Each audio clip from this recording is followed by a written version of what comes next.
Distinguished guests, ladies and gentlemen, it's a great honor for me to address you all today on behalf of the White House at the opening of the Rio Climate Week.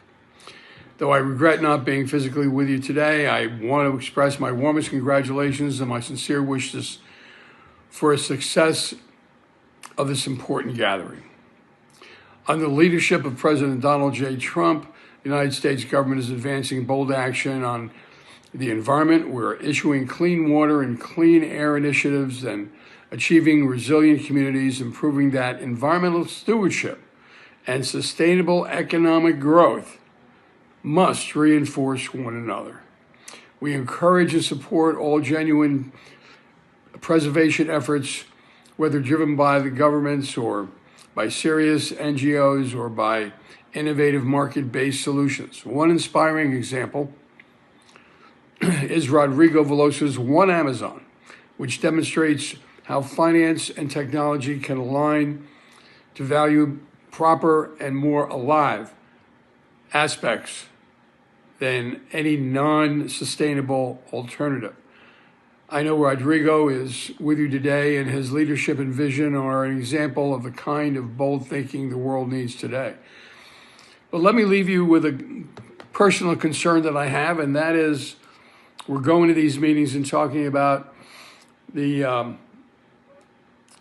problems with climate change, but in reality, we're missing the mark. There are tens of thousands of toxic waste dumps that are gone unmanaged, unmonitored, and unmitigated. There's landfills that are continuing to pollute. There's innovative technologies that eliminate the need for landfills. We have sewage treatment plants that are malfunctioning. There are new innovative technologies that eliminate the need for these malfunctioning systems. And that's where our focus should be. Yes, I understand that there are some impacts of climate over time, but the impacts of climate today are the ones that we should be concerned about. The lack of water, the droughts in sub-Saharan Africa are creating a mass migration never seen in the world, in history. We have to resolve that. People want to stay in their villages and stay with their friends and family, and we have to bring water to them instead of them migrating and seeking the survivability of places that have drinkable water. That should be our focus. The impacts of climate change, not the threats of climate change. I serve as the environmental advisor of the president. I've been doing this for 25 years, just with him. But I also serve as chief executive officer and president of the Florida Keys Environmental Coalition. We responsible for the protection of 34 endangered species in a national marine sanctuary in the middle of a migratory superhighway. I know first class the impacts of climate change. I know the impacts of pollution, and the impacts of pollution are the critical problem in all of this. We have to clean up the messes that we made and stop pollution at its source. As the poem goes, it's better to build a stout fence around the edge of a cliff than an ambulance down in the valley. Stop the pollution at its source. We have countries that are using our oceans as a garbage dump.